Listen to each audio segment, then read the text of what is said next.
On peut aller pour ta chronique. Ouais, c'est pour ça que je suis là. Actu de la semaine. Pour commencer ma chronique, je voulais rectifier quelque chose. Tout de suite, tu as dit, Moussa, est-ce qu'on peut aller pour ta chronique? Désormais, appelle-moi M. Ouedraogo. Voilà, parce que je suis marié. Donc voilà. Et puis ce matin même, j'ai pris mon téléphone, j'ai enlevé les numéros de tous mes amis célibataires.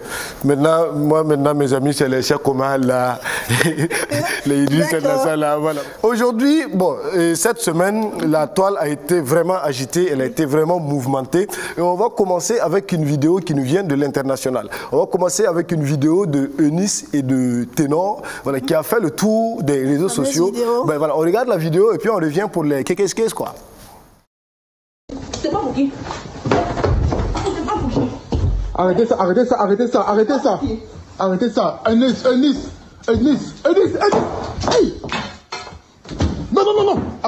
Alors Amélie, tu viens de voir avec moi cette vidéo qui a fait vraiment le tour du net. C'est quand même triste de voir des célébrités pareilles et vivre ou nous faire vivre des choses comme ça sur les réseaux sociaux, parce que c'est un couple que tout le monde suivait, qui vivait apparemment une idylle, en tout cas ce qu'on voyait sur les réseaux sociaux. Donc beaucoup de jeunes filles et jeunes garçons enviaient beaucoup ce couple-là. Mais bon, il y a ce qui se passe sur les réseaux sociaux et il y a ce que nous vivons dans la réalité. Alors deuxièmement, on va rester en Côte d'Ivoire pour... attends, je vais faire mon écran là, mon image va venir.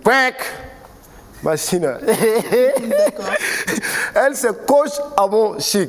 Ça crépita, ça crépit quoi, des trucs là. Voilà. Elle aussi, on a beaucoup parlé d'elle sur les réseaux sociaux cette semaine. Voilà, parce qu'il y a des gens qui ont sorti des vidéos, des audios, quoi, comme quoi son mari serait un vigile à Paris, des trucs comme ça.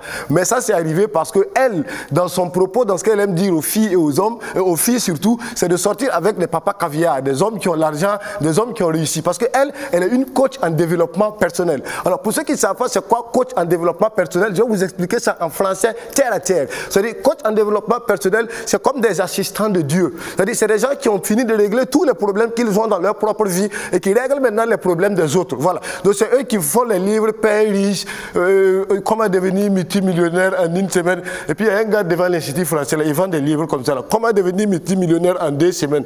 Mais ça fait au moins 10 ans que lui-même, il vend ça. Il dit, à un moment donné, il faut lire un peu.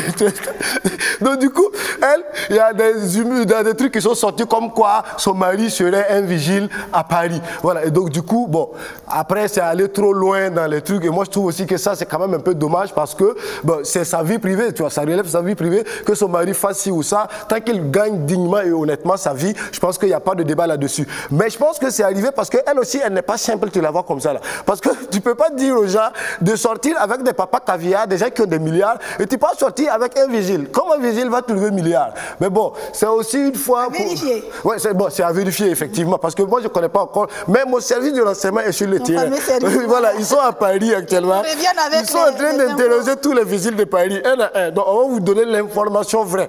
Mais ça, moi je voudrais profiter de ça pour dire à tous nos jeunes frères et sœurs, ce que nous voyons sur les réseaux sociaux là, souvent, sincèrement, ça doit être un lieu vraiment d'information et aussi de distraction. Il y a des informations, quand tu les as, la garde ça pour toi juste pour te distraire et continue et vis ta vie dignement et n'envie pas quelqu'un parce que non, faut rester serein. Il y a les réseaux sociaux et il y a la vie réelle. Faut quand même amener ton roi. Donc comme ça, la transition est toute trouvée. Oh, on est à bobo comme ça. Ouais. Malheureusement, la route maintenant à notre chère belle ville de Sia. Je voulais pas rire parce que ça fait pas rire, tu vois. C'est comme ça, voilà. Mais bon, on a mis cette vidéo là pour vous parce que les coachs l'ont dit. Quand une situation difficile vient, tu dois réfléchir à savoir comment tu dois monnayer cette situation difficile pour qu'elle devienne une situation qui t'encourage. Donc moi j'ai commandé les bateaux pour Ouagadougou Bobo. Pour tous ceux qui veulent aller à Bobo, désormais, contactez-moi. Voilà. Oui, vous avez dit, les transports, là, j'ai augmenté légèrement de 35 francs, mais c'est pas grave, tu vois. Donc comme ça, on va faire notre... Oh. Quel oh? Tu le connais? Tu le connais? Lisez Arma. Ouais, Imhotep. Bayala.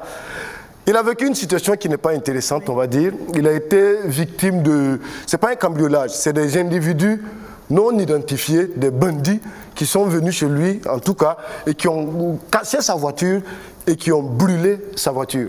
Ça, c'est une situation triste. Et moi, je pense que c'est lâche de résoudre des problèmes avec quelqu'un, parce qu'on ne sait jusque-là pas qui a fait ça. Mais je trouve que quelle que soit la personne et quel que soit le motif, ce n'est pas du tout intéressant de mettre des confrères dans des situations comme ça.